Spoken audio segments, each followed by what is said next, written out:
بسم اللہ الرحمن الرحیم۔ قرآن میں خرچ کرنے کے احکام۔ اللہ تعالیٰ سورہ بقرہ میں فرماتا ہے، اس کتاب میں کوئی شک نہیں، پرہیزگاروں کو راہ دکھانے والی ہے۔ جو لوگ غیب پر ایمان لاتے ہیں، نماز کو قائم رکھتے ہیں اور ہمارے دیے ہوئے مال میں سے خرچ کرتے ہیں۔ آگے فرمایا گیا ہے کوئی ایسا جو خدا کو قرض حسنہ دے تاکہ اللہ اسے کئی گنا کر کے واپس کر دے۔ اے ایمان والو، جو رزق اللہ تعالیٰ نے دیا ہے اس میں سے اپنی اس دنیاوی زندگی میں اللہ کے بتائے ہوئے طریقوں پر خرچ کرو۔ تمہارے اپنے ہاتھوں سے اس دنیاوی زندگی میں خرچ کیا ہوا مال آخرت میں تمہاری نیکیوں میں شمار ہوگا، مگر مرنے کے بعد یہ مال تمہارے کسی کام آنے والا نہیں۔ یہی الفاظ مختلف صورتوں میں دہرائے گئے ہیں۔ نماز قائم کرنا اور اللہ تعالیٰ کی راہ میں خرچ کرنا لازم اور ملزوم ہے۔ جہاں نماز کا حکم آیا وہیں مال خرچ کرنے کا حکم دیا گیا۔ بارہا ارشاد فرمایا گیا، اگر تم اللہ کو قرض حسن دو تو وہ تمہیں کئی گنا بڑھا کر واپس کر دے گا۔ خرچ کرنے والوں کا اجر ان کے رب کے پاس ہے۔ قرآن میں مال خرچ کرنے کا حکم تقریباً 86 مرتبہ آیا ہے۔ دو صحابی رضی اللہ تعالیٰ عنہ رسول پاک صلی اللہ علیہ وسلم کے پاس آئے اور سوال کیا کہ حضور صلی اللہ علیہ وسلم، ہمارے بال بچے بھی ہیں، غلام بھی، اور ہم مالدار بھی ہیں، ہم اللہ کی راہ میں کیا کچھ دیں، کیا خرچ کریں؟ اس سوال کا جواب قرآن پاک میں اس طرح دیا گیا کہ جو کوئی تمہاری ضرورت سے زائد ہے۔ سورہ بقرہ میں فرمایا گیا، پوچھتے ہیں ہم اللہ کی راہ میں کیا خرچ کریں؟ کہو جو کوئی تمہاری ضرورت سے زیادہ ہو۔ ضرورت سے زیادہ مال حاجت مندوں میں بانٹنے کا حکم ہے۔ جو صدقہ فرض ہو اس کو اعلانیہ دینا افضل ہے، خاص کر جب کہ دوسروں کو ترغیب دینی ہو، جبکہ نفلی صدقہ چھپا کر دینا بہت بہتر ہے۔ نبی کریم صلی اللہ علیہ وسلم نے فرمایا، اوپر والا ہاتھ نیچے والے ہاتھ سے بہتر ہے۔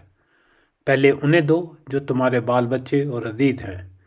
بہترین صدقہ وہ ہے جسے دے کر آدمی مالدار رہے، اور جو کوئی سوال سے بچنا چاہے گا اسے اللہ تعالیٰ بھی محفوظ رکھتا ہے، اور جو دوسروں کے مال سے بے نیاز رہتا ہے اسے اللہ تعالیٰ بے نیاز ہی بنا دیتا ہے۔ حضرت ابن عباس رضی اللہ تعالیٰ عنہ سے روایت ہے کہ نفلی صدقہ پوشیدہ دینا 70 گنا فضیلت رکھتا ہے، لیکن فرض زکوٰۃ کو علانیہ ادا کرنا 25 گنا فضیلت رکھتا ہے۔ راہ خدا میں اپنی پسندیدہ چیزیں دینے کا حکم ہے۔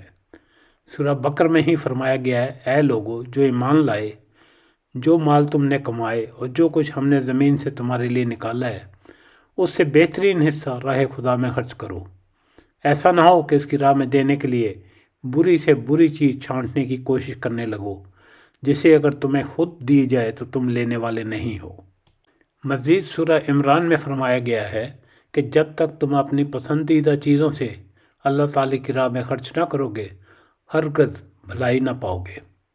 حلال کمائی سے خرچ کیا جائے، کیونکہ حرام کمائی سے صدقہ قبول نہیں۔ صدقہ میں ناقص مال نہ دو۔ پھٹے پرانے کپڑے، باسی بچا کھچا کھانا، ناکارہ کنڈم اور ناپسندیدہ چیزیں نہیں دینی چاہیے جنہیں تم خود بھی لینا پسند نہ کرو۔ صدقہ میں اپنا بہترین اور پسندیدہ مال دو تو یہ تمہارے حق میں بہت بہتر ہے۔ کیوں خرچ کیا جائے؟ اس کا جواب بھی قرآن پاک میں دیا گیا ہے کہ جو ہم نے تمہیں دے رکھا ہے اس میں سے خرچ کرتے رہو، اس سے پہلے کہ وہ دن آئے جس میں نہ تجارت ہے، نہ دوستی اور نہ سفارش، یعنی قیامت کا دن۔ آگے فرمایا گیا ہے، اور خیرات کرتے رہو، یہ تمہارے لیے ہی بہتر ہے۔ اور جو کچھ ہم نے تمہیں دے رکھا ہے اس میں سے ہماری راہ میں خرچ کرو، اس سے پہلے کہ تم میں سے کسی کو موت آ جائے اور تو کہنے لگے، اے میرے رب، مجھے تو تھوڑی دیر کی مہلت کیوں نہیں دیتا کہ میں صدقہ کروں اور اچھے لوگوں میں سے ہو جاؤں۔ خیرات کرنا در حقیقت سرمایہ کاری ہے جو آخرت میں کام آئے گی۔ باقی سارے جمع کیے ہوئے اثاثے اس دنیا میں ہی رہ جائیں گے، اور مرنے کے بعد یہ مال کسی کے کام آنے والا نہیں۔ اپنے ہاتھوں سے اس دنیاوی زندگی میں اللہ تعالیٰ کے بتائے ہوئے طریقوں سے خرچ کیا ہوا مال آخرت میں نیکیوں میں گنا جائے گا، مگر مرتے ہی آپ کی ملکیت ختم ہو جاتی ہے، اثاثے وراثت میں تبدیل ہو جاتے ہیں جو کہ پھر وارثوں کا مال ہے۔ حضرت ابو سعید رضی اللہ تعالیٰ عنہ سے روایت ہے کہ رسول پاک صلی اللہ علیہ وسلم نے فرمایا، اپنی زندگی میں 1 درہم خرچ کرنا مرتے وقت 100 درہم خیرات کرنے سے افضل ہے۔ ایک دفعہ رسول پاک صلی اللہ علیہ وسلم نے صحابہ کرام رضی اللہ عنہما سے پوچھا، تم میں سے کون ہے جس کو اپنے مال سے زیادہ اپنے وارث کا مال عزیز ہو؟ صحابہ رضی اللہ تعالیٰ عنہ نے عرض کیا، یا رسول اللہ صلی اللہ علیہ وسلم، ہم میں سے کوئی ایسا نہیں جسے اپنا مال زیادہ پیارا نہ ہو۔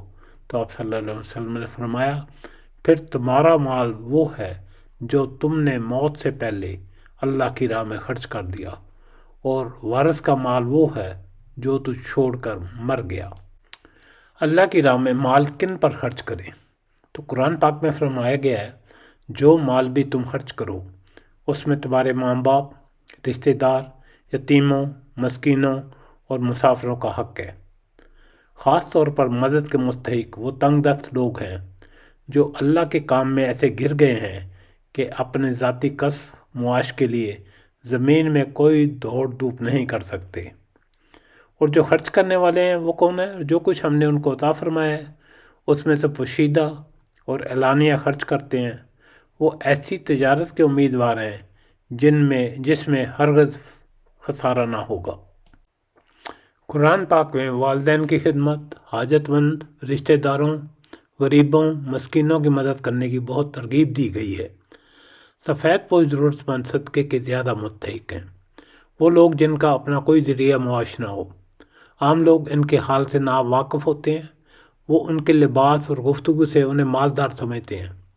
انہوں نے اپنی حالت ایسی نہیں بنائی جس سے ہر شخص ان کی ضرورت کا احساس کرے، اور نہ وہ سوال کرنے کے عادی ہیں، لیکن صاحب بصیرت ان کی اس حالت سے اور ان کے لب و لہجے سے پہچان لیتے ہیں۔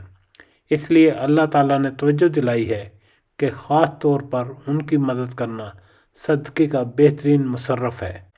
سفید پوش ضرورت مند صدقہ کا زیادہ مستحق ہے۔